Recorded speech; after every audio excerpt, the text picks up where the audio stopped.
There it is.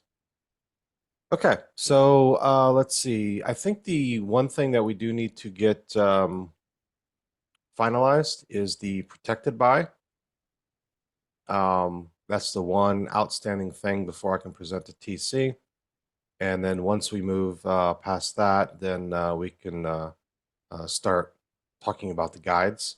Because again, I'd like to get the CBOM guide kind of released around the same time we release Cyclone DX16. That'll provide a lot of guidance for how to use this back. Where do we want to start with the protected by? It's a good point. From my side, I just, had I don't want to say I had a lot of thoughts about that. I had a lot of chats with the with the AI about that. And I came up with a guarded by as a more maybe not security or too security related thing, which could also be like applied to other things, but I don't know, it weakens maybe the connection to the security part, to the crypto part, but allows other relationships. I don't know.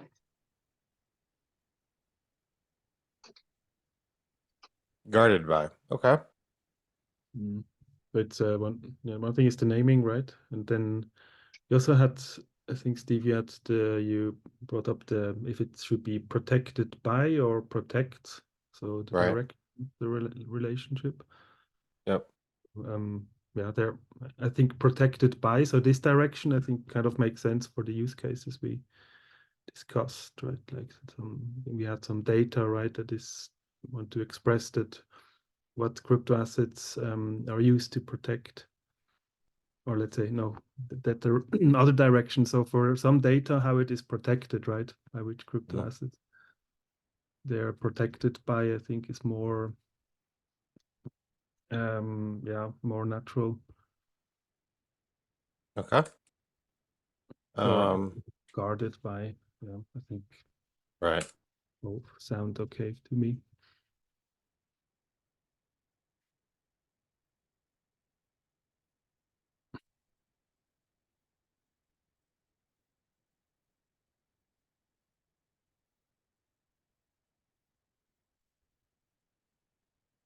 Okay.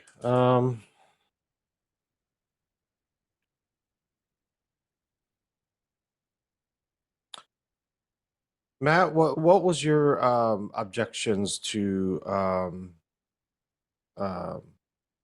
protected by, protects? It was more of the action, right? I was hoping to be more specific in terms of verbs because I think there are many different types of protection. So I was hoping to get more specific anyway.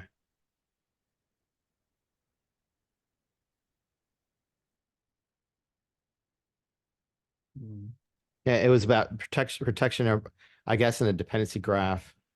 Protected by is fine if you want to dig down deeper. And the argument was like you look at the metadata, but if I just look at the graph and look at the lines of the graph and I see protected by replace as a generic term, I'd rather know what type of protection. Like I'd like to know how it's protected.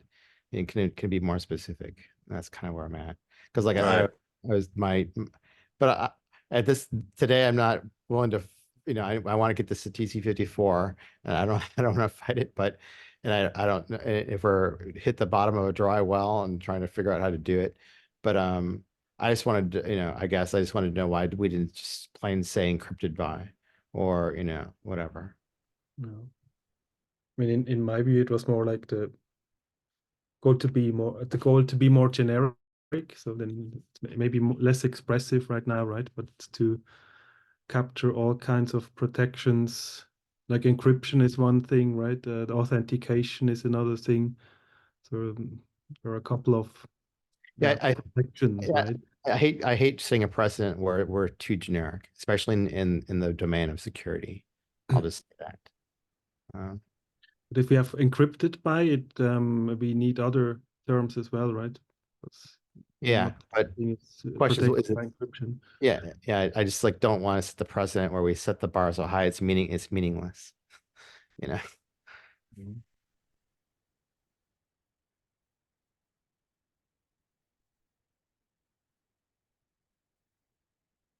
Yeah, we have to, I mean, it doesn't preclude us to inventing another domain, but for the assets we're talking about in terms of CBOM, why not be specific, you know? And that's actually the same advice I gave the SPDX community when they were asking about some things of me. So anyway, but they have a whole dictionary full of dependency graph, RFP type stuff. RFP. Anyway, not completely awake today, but I mean, how many Yeah. verbs do you think? I mean, how many verbs do we have? Do you think? I mean, if we want to be more specific, how many verbs do we really need? Or is there a way for us to create a subverb at some point? And is there a way for us to add on to protect by to make it more specific, like through a pathing system or I don't know. Yeah, that's what I was trying to figure out. Right now we've got the dependency type, which is an enum of implements, uses, protects, protected by. We could theoretically have an object in that dependency graph protected by, and then some additional context like cryptography, for example. That way, before you actually get to the component what kind of protection it offers.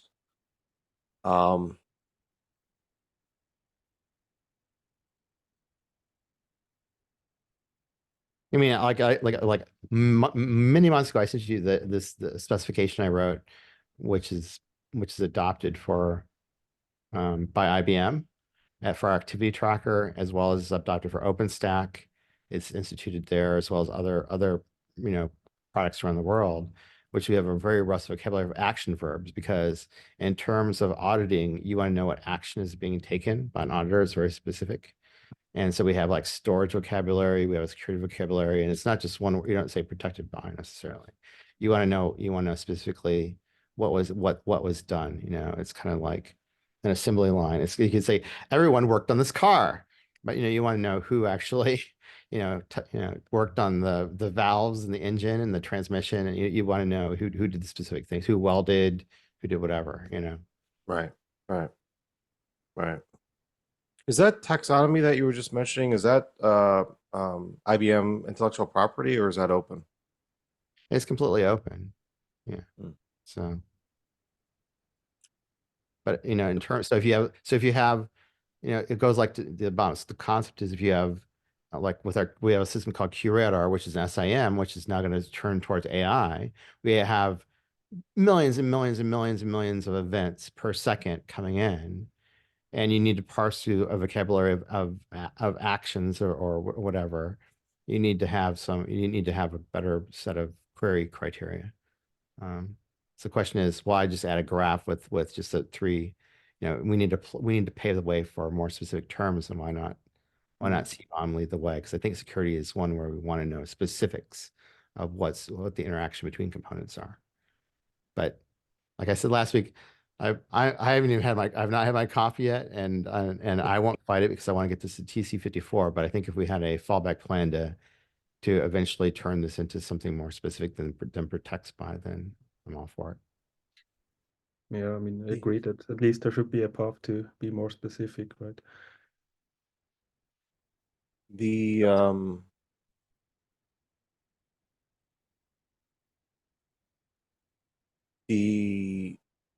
focus for 1.7 is really going to be on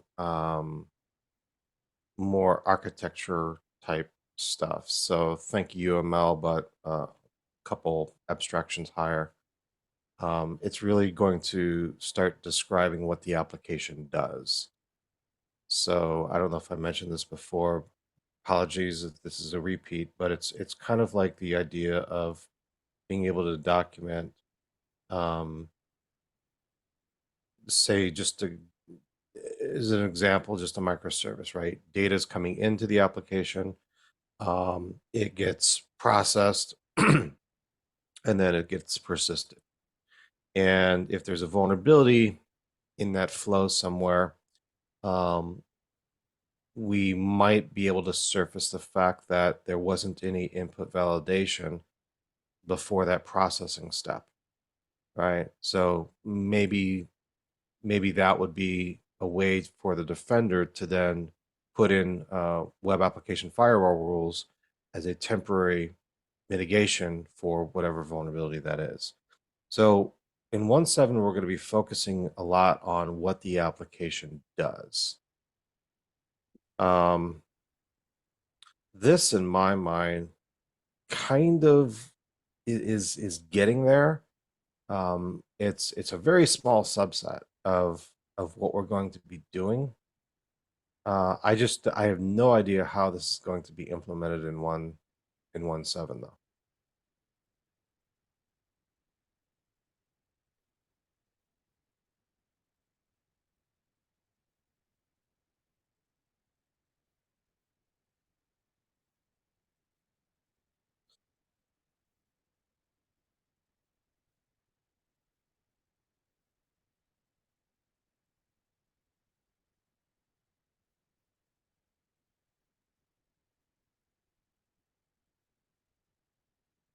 I mean, yeah, like I said, I mean, I know we could always say 2.0, we can fix all evils, you know, so. Yeah, but I don't want to wait for 2.0 to start fixing. We're starting to But fix some evils you know, now. I guess I'm also thinking in terms of like, from a maybe protected by is good enough, for now. Like I said, but but it'd be nice to have like an explanation of how you could extend it, or if you wanted to be more specific, how you would do it. I think that's my minimum criteria of for getting a yay vote. Yeah. But I think always think of like workflow. We have the workflow stuff, the formulation stuff, and Mhm. that's where the action verbs come into play. And you want to be more, you definitely want to be more specific, right? So Speaking of formulation, we need some documentation. yeah. Okay. All right. Use some Um, AI to create some documentation. okay. Summarize the videos of all of our work group calls. Right, exactly. Well, if you want to help me along, Steve, maybe we can maybe reconstitute formulation meetings or something like that. We can help me set some milestones and get some interaction and review. That'd be Okay. All right. But I'm working on a patch feature for my utility. That's my baby right now. I'm trying to finish. Okay. ISO 6902 JSON patch. JSON patch. Yeah, I actually have a term facility which internally implements a patch feature, but it only does the remove part of it. But patch can Mm. test introspect a bomb and like say add, remove, move, replace, test to see if data is there or not, things like that. Yeah, yeah, yeah. Okay. It uses Interesting. JSON pointer. Yeah. Yeah. Interesting. Okay. Um, It's what kept me sane thinking about in the hospital. Anyway, okay. one of the things, yeah. One of the things, huh? The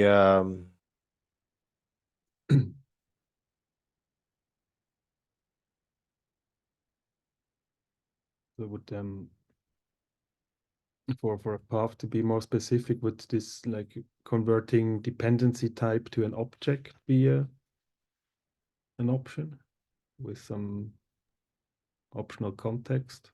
To me, like I said, if there's another field, like some type of annotation field, maybe a bad choice of words, yeah.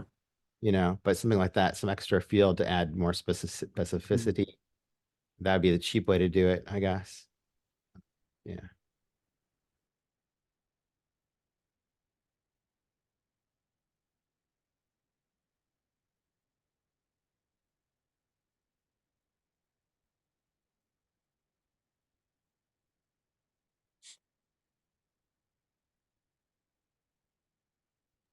And it also gives me a way to more easily translate between SPDX and Cyclone if that ever happens or is ever needed.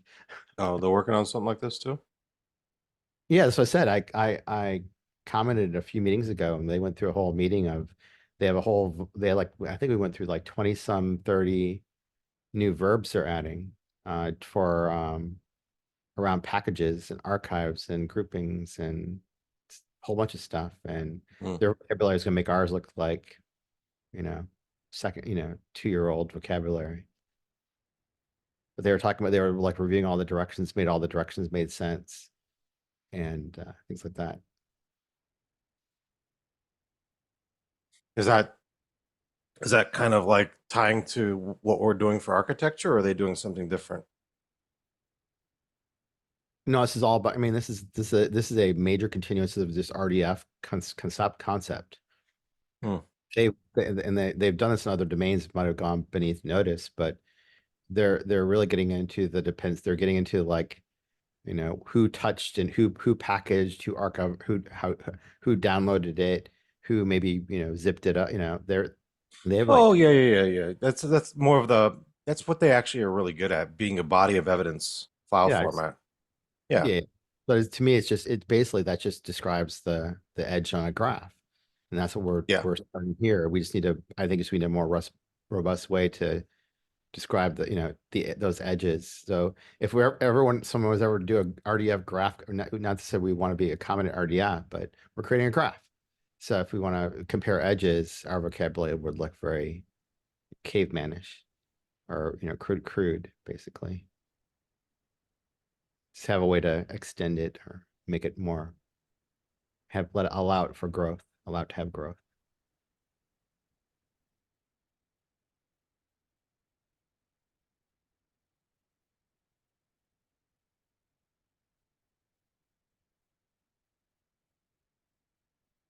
We'll see that as kind of like an audit function.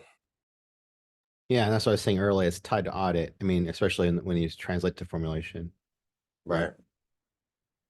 Yeah, that's a use case that we really don't do, and quite honestly, there's already existing audit specifications out there, so I don't know if we would actually do it. But you yourself brought up it also relates to attacked vectors. So, anyways, Yeah.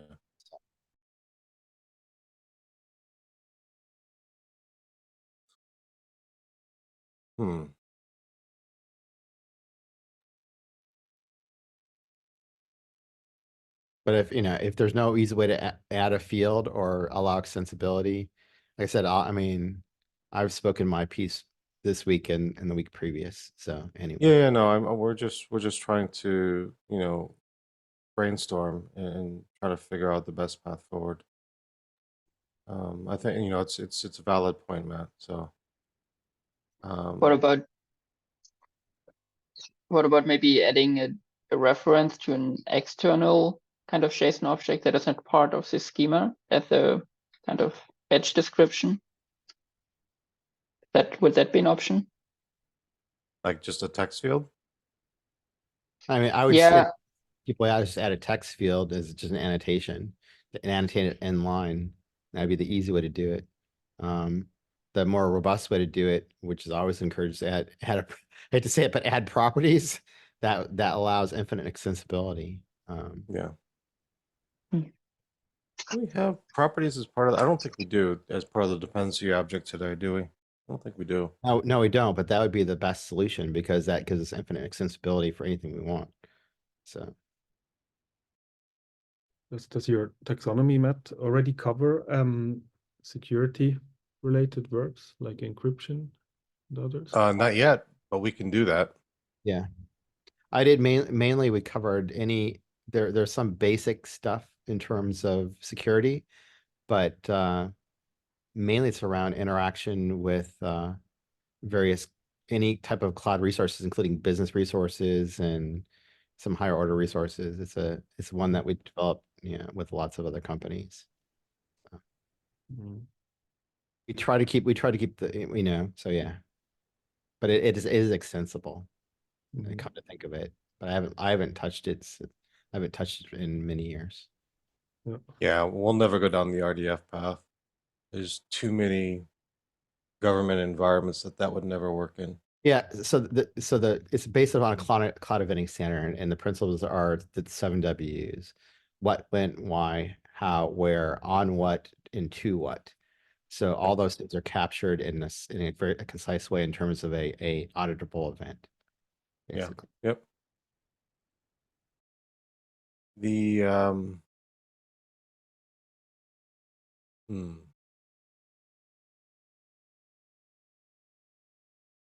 if we use properties,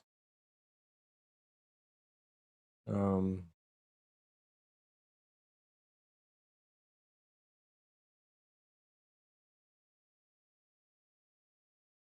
that's one way to do it.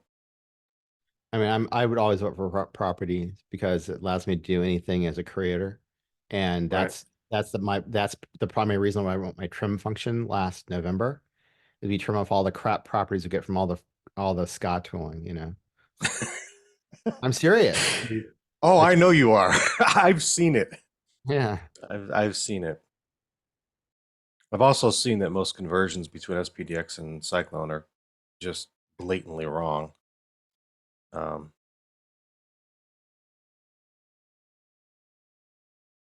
We were talking about that in the dependency track maintainers call the other day.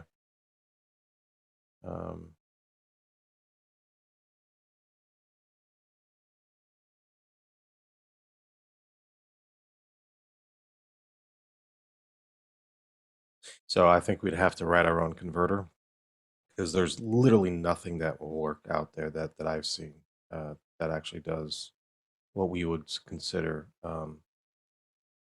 acceptable conversions.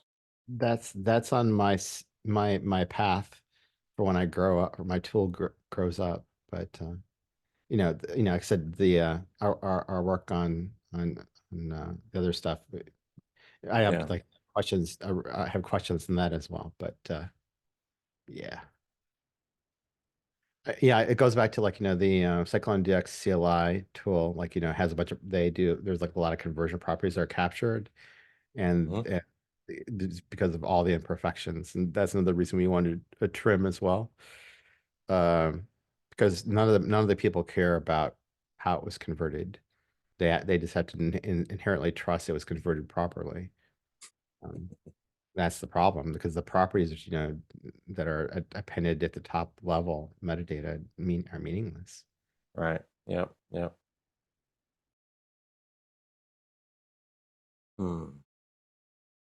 Okay, so properties is one option. We could put properties as an optional thing in the dependency object.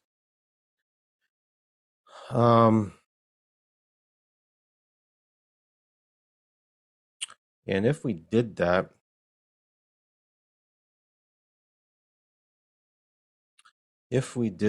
how would we then and let's see, and if we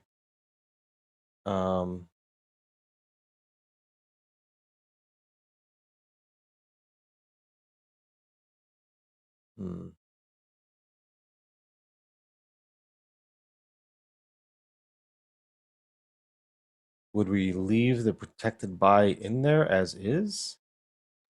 Or I don't even know if that should be a dependency. Because again, we're doing 1.7 stuff and it's all about how something works. I think I mean, having a higher level carry is not bad as long as you're able to zoom down in. So, I mean, What's up? I'm saying protected by is fine. And like I said, I think that having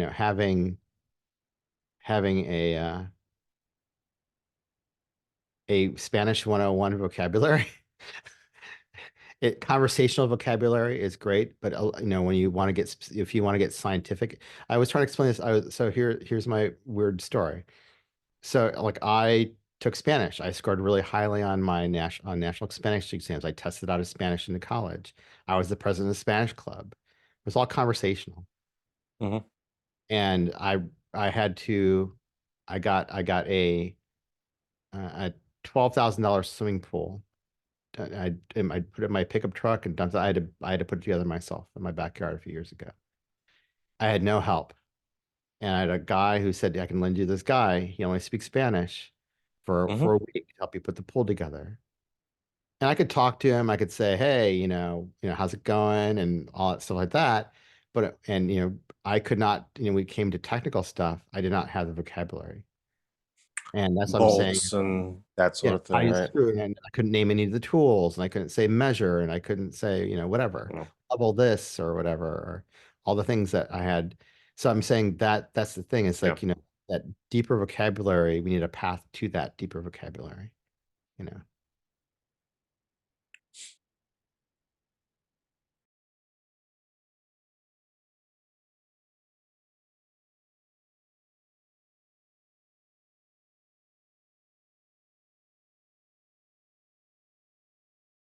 Does protected by belong in a dependency object to begin with?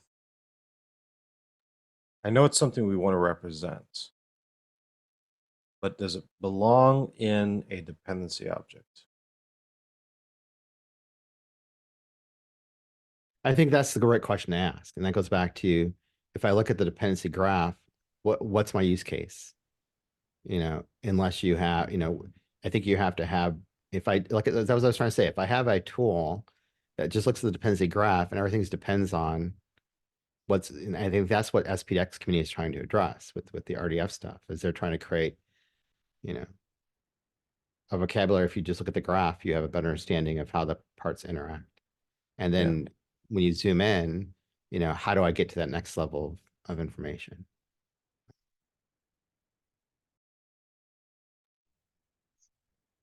I mean, we also have, No, I'm saying that's the right question again. So yeah. I mean, we already introduced now for some of those crypto properties. I think for algorithm we did to add crypto or algorithm references. So not like a dependency, but not as a dependency object. Kind of, I don't know, maybe something like we did that before with this secured by thing, but then we moved it away from that to a higher level dependency object. Yeah. Well, I think it's still in there, isn't it? Because I think you have like a secured by or something like that. Yeah, it could be that it's still in there. You're right. I'm pretty sure I ran across that when I was doing the examples for the unit tests. I mean, You had a question about this algorithm ref, right? Algorithm references that are BOM refs, and about how to make them more consistent. I think we have signature algorithm and subject public key in certificates. You can reference, what are the algorithms used there, and a generic algorithm reference in related crypto material to state how it is, what crypto asset it uses. I'll just say that I think that adding, making the graph more robust and the way that you're headed is great. Like I said, I think that's the way to go. Not metadata on the nodes, because that's confusion. So, so you want a graph, you want to know how these are related, their relationship. And I think that making it more robust, and I think properties is the way to go. That's my vote. That's always been my vote. And I think even, I'm thinking back to a conversation I had about a week and a half ago with David Berenstein. I guess is now he and his group of and Porco and those guys have introduced some new tools at OpenSSF that they talk about their tools. They always want places to, and this goes back to SCA vendors. They want places, if they have more information, they need places to put it. And that's the same as IBM. And properties is the most generic way to do it. That's, allows any way to any tool or anybody to do whatever they want with it. Right, right.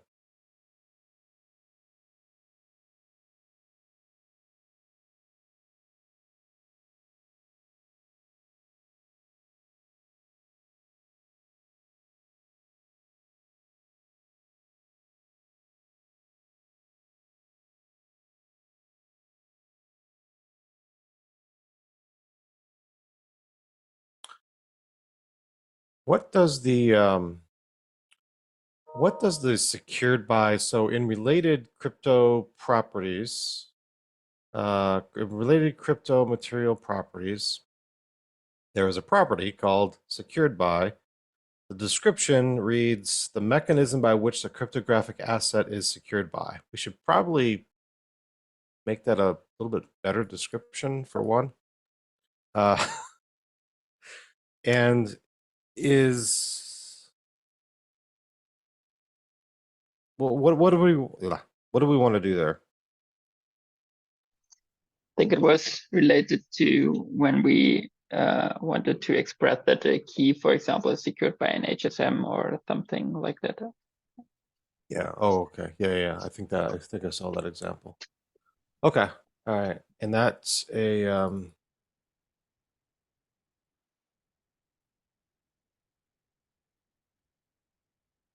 That's an object already. that's an object. Yeah. Okay.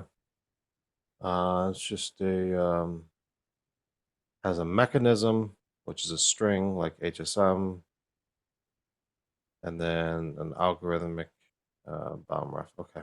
All right. Okay.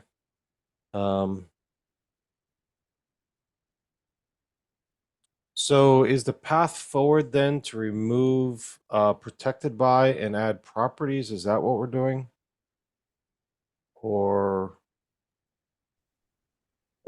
Yeah, this direction, or as we already went with the algorithm, we could do something like adding to the algorithm properties, like I don't know, an action kind of object where we can reference other bomb refs and then specify only in the algorithm property what those actions look like. For example, algorithm encrypts, and then we have a bomb ref to a data object.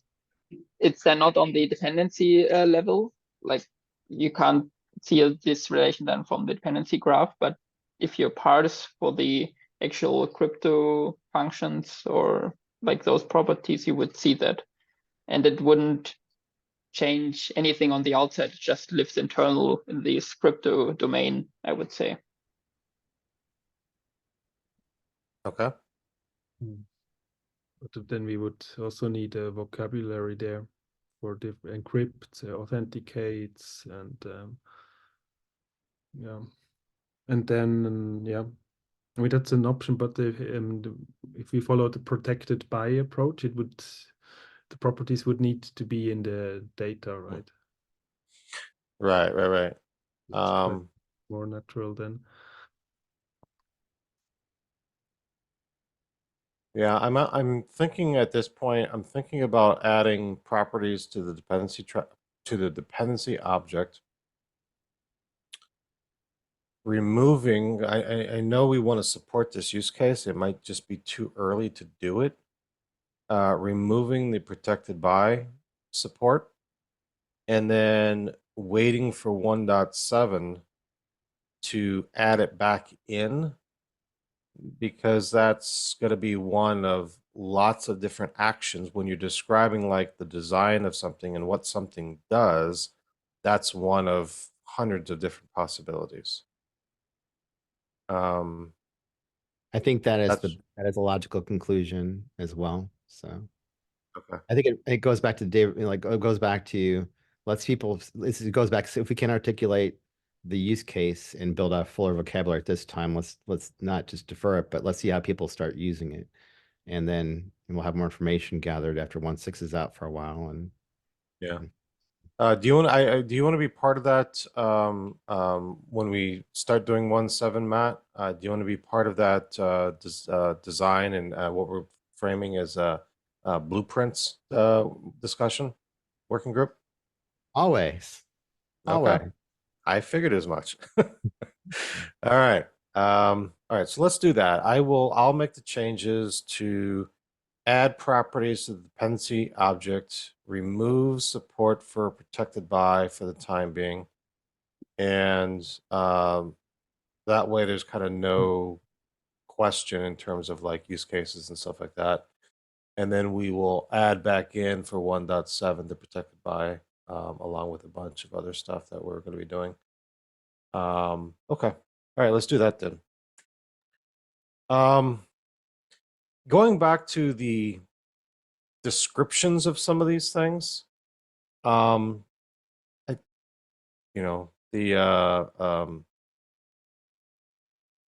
the mechanism. Well, I think that's okay. The mechanism by which the cryptographic asset is secured. That's fine, I think.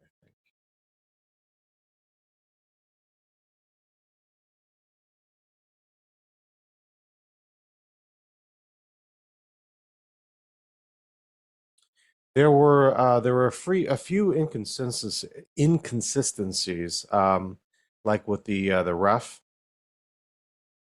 Did we decide on something like that, Nicholas? I can't remember. I don't know if we decided, but we had a discussion last time. Yeah, just make it consistent. I just said that making a ref at the end, just make it visual that there's maybe a bomb ref required, or that there is a bomb ref required. So I was voting for that, but I'm Okay. not sure. Basil, if we what's decided your it. point of view?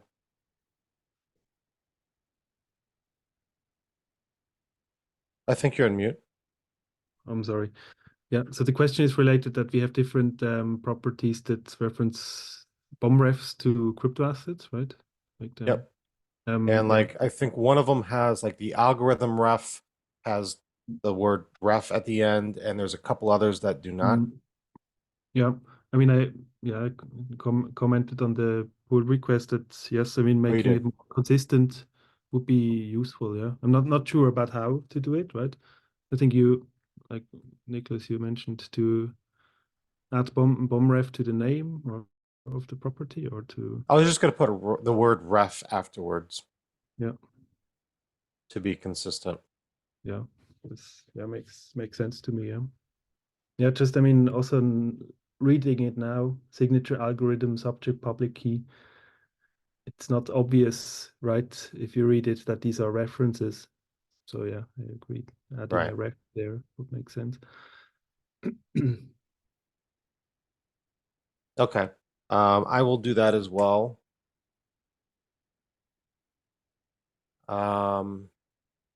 And with those minor changes, then I think we're in a good place to present this to at the next TC meeting, which is next week, I believe. It is on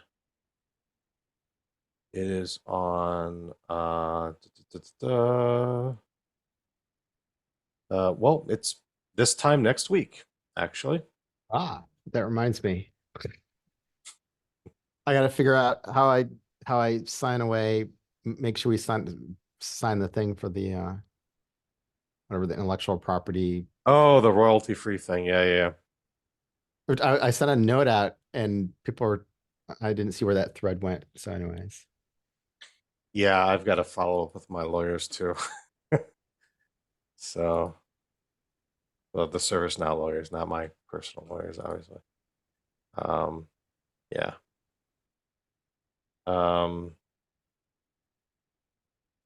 So yeah, this time, well, at 9:30, well, in a 45 minutes from now, next week, the TC meeting, we will, I'll bring this up for vote and hopefully get this passed. Let's see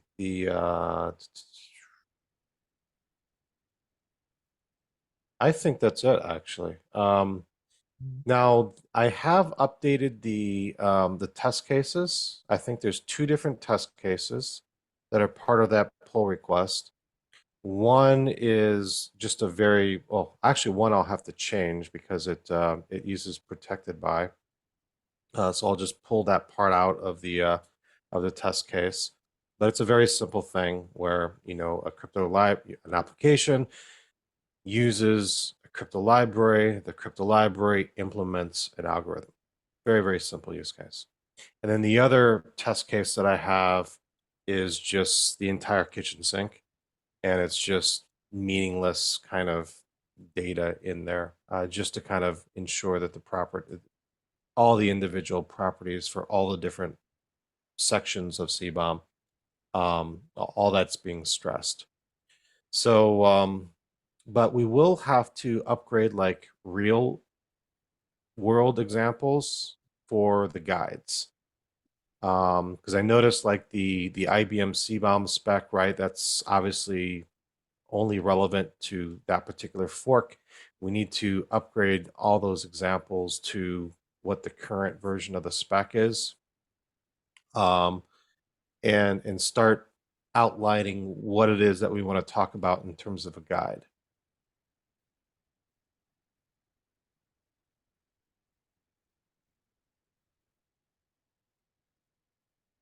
Yeah. Yeah, I think last time or last year, I think already like or had the idea to take the README and the examples and bring them to align them to the new spec and bring them to the same form. And I think I said I wanted to look at it and try to reformat it in that way. So yes, so I think Okay. try to give that a go in the next 2 weeks, I would say. Okay. I think we're in a good spot right now in terms of the CBOM documentation. I don't think there's anything that's kind of outstanding that we need to do. I pretty much, I mean, I used Nicholas's that one JSON thing that had some of the definitions in there, and then I used some Google Foo and ran it by you guys when I was doing the porting of the JSON schema over to XML and Protobuf. Vinod, you had your hand up? Yeah, sorry, I didn't want to interrupt what you're discussing. I raised it before. Yeah, I think it's great that we are getting very closer. I have a question regarding the, I think we are doing a guide, that's great, but it is always great to have a reference implementation, right? That's also great thing for us if we can.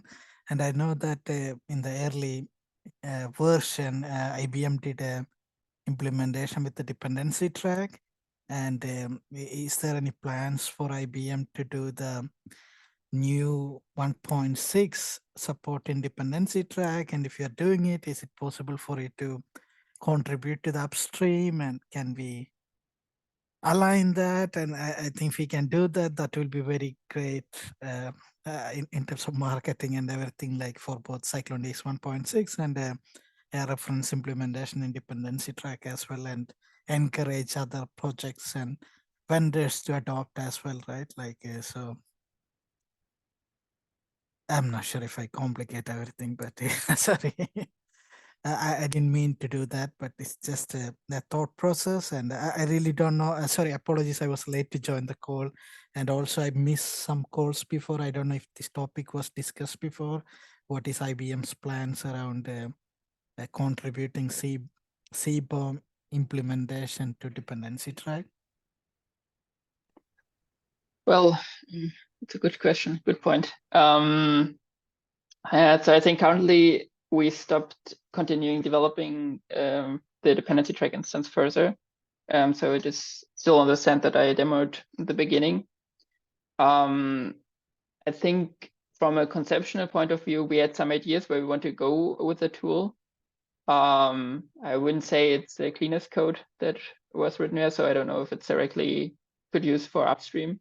But for example, we changed the whole dependency representation in dependency tracks, that it's not just serialized as a JSON in the table, so that you actually have dependency components in a table stored, so you can query the graph for dependency to get the dependency graph, which allows you to then create CBOMs from the data source to evaluate it then against policies which we use to detect weak crypto.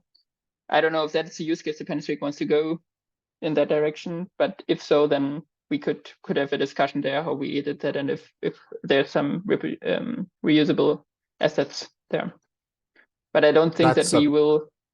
That's a great use case, by the way, and I think that's in terms of policy, I think that's probably the one use case that pretty much all software vendors would likely use. And that strictly speaks to the auditing, audit, it's who's doing it, it's the auditors. So anyway. Yeah, so Steve, I was also thinking like considering the timeline, I believe the March will be the time for releasing 1.6 OWASP version, right? If I'm not wrong. I think we need to also, to be honest, focus a bit on making Hades as a GA ready. Maybe I'm not sure if CBOM need to go through Hades, not in the current version, because my understanding CBOM is more of a problem for large enterprises rather than small medium companies, right? Like so Well, it's a problem for anyone selling to the U.S. federal government because there is an executive order around it and subsequent OMB memos. So if Okay, you're a so small startup, you're selling to the government, you have, yeah, that's also a fair point. they're Yeah, probably yeah. going to want a C-bomb. Yeah, so yeah, so if Nicholas and Basil and even Matt, if you could join the Nest community meeting. Unfortunately, Nicholas, we have to do it on 31st based on the polling. I will post the details in the dependency track team meeting. And if you both, not both, all three of you can join, it will be much appreciated. We can have some discussion. And I believe what was Melba and team is planning to do a demo as well, like how IBM sees or using. So, it is good to have some more discussion around it. And Yeah, absolutely. I'm always trying to join. Absolutely, the CISO team is enthusiastic and wants to help as much as possible, but I don't think they'll be committed to do anything relative to 1.6. They're still worried about data before like 1.4 data still. And they're mainly focused on vulnerabilities. There's old school, stuff. Their heads are not advanced enough to think about this stuff yet. So any immediate near term tactical resource would, Nicholas is the person and Basil people to ask, I guess, at 1.6. Now, what's interesting though, which I was asked to participate in 2 days before the event, which is we have a person, one of my colleagues. So I offer dependency tracks part of a jumpstart program for new things. So I think that it goes back to a community discussion about there's universities IBM's engaging with. One's Rensselaer Polytechnic Institute, and I guess we're expanding to other universities as well, where we're creating open source programs for them. And as long as we have a sponsor and and the project has a certain criteria, basically the community is welcoming, has meetings that they can attend, they're public and the people can attend, and they typically have issues that are prioritized and tagged good first issue. That's basically that's what we need to start inviting these university students in. And these are things that they have to participate in as part of a course or program, at least at RPI. So if we can get Dependency Track as a flagship project, ready to accept students, more students, and have ready-made mentors and be able to respond in timely manner to questions and pull requests, then we can do that, right? Yeah, to be honest, man, we need a more maintenance from help as well. I think currently there is a significant pressure on other Nicholas. Yeah, so yeah, it's yeah, It's we need incredible. It's incredible how many organizations use dependency track and how many maintainers. That ratio is really interesting.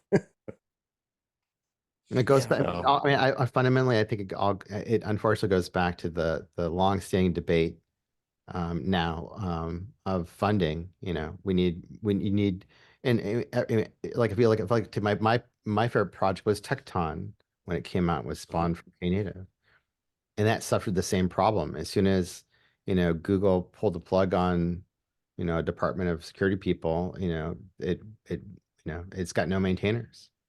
So I mean, every open source. We're at the nadir of private support for open source, dedicated support for open source. So, but companies are more than willing to say at a foundation level, I'll throw in 250 grand or whatever it is for membership, Yeah. And we need a better way of soliciting that funding and dispersing it to those projects that matter. Yep.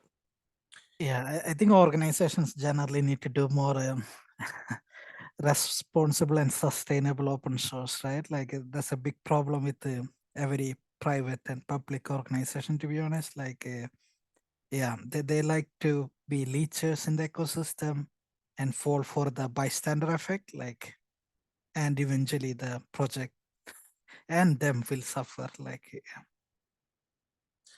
The I did talk to another static analysis vendor. They reached out to me, I think it was like last week, maybe the week before, I'm not sure. I have yet another static analysis vendor that is really interested in supporting CBOM once it's released. So right now we've got multiple static analysis vendors that will likely have CBOM support in their products, likely this year sometime. So that's great news, right? Mhm. The other thing that we were discussing in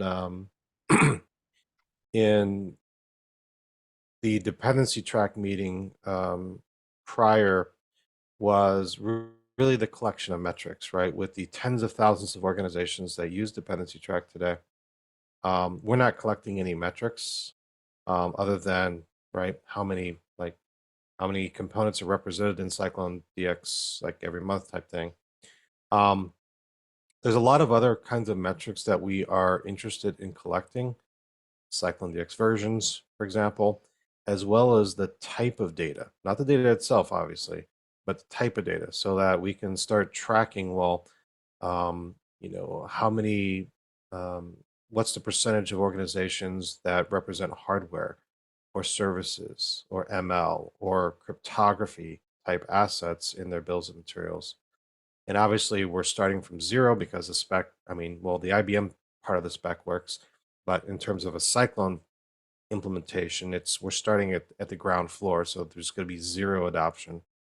It's going to be really interesting to kind of look at that trajectory and see, the adoption rate, and especially as new tools come on board to be able to support it. And I think there's a couple open source tools also that are being worked on that will support CBOM as well. With that, we've got like 4 minutes left. Yeah, so Steve, Steve, is there, yeah, sorry, go ahead. just short, is there an option to provide me or brother or whoever with a list of those vendors, maybe that, or if they are open source and if they are public, who will publish that or want to support CBOM? Because it would be interesting because we have internal discussion about what we should do in that space, and we have something there, but we are not yet there to open source it. But if we see that others already maybe doing the same thing, then there's not much hesitation to also open source our thing. I don't know, makes maybe something easier for us internally. Yep, I will. This is non-public knowledge, so I'll just put it in the chat. Okay. Oh, by the way, I linked a video if you guys want to see an interesting video that came out about a week or so ago from my favorite theoretical physicist, Sabine Hassenfelder. So anyway, So, she argues AI might completely make irrelevant quantum computing. Oh, that's a scary thought. I think Nicholas and Basil will be in trouble, right? Like, Matt, you are killing their job. So yeah, you are the AI wing in the IBM, right? And they are the quantum wing. No, if I'm not wrong. Yes, that's how we got divided. Yeah. Yeah. Yeah. Yeah. So Steve, just want to. Okay, you already posted the details. Are they planning to do open source or proprietary? I don't support? know. Okay, I don't know. that's something we need to figure it out. But what is this timeline from the US government for the vendors to provide CBOM to US government? I don't think there's a requirement for vendors, but there are Mhm. requirements for every single U.S. agency. And so Agency they to need, have.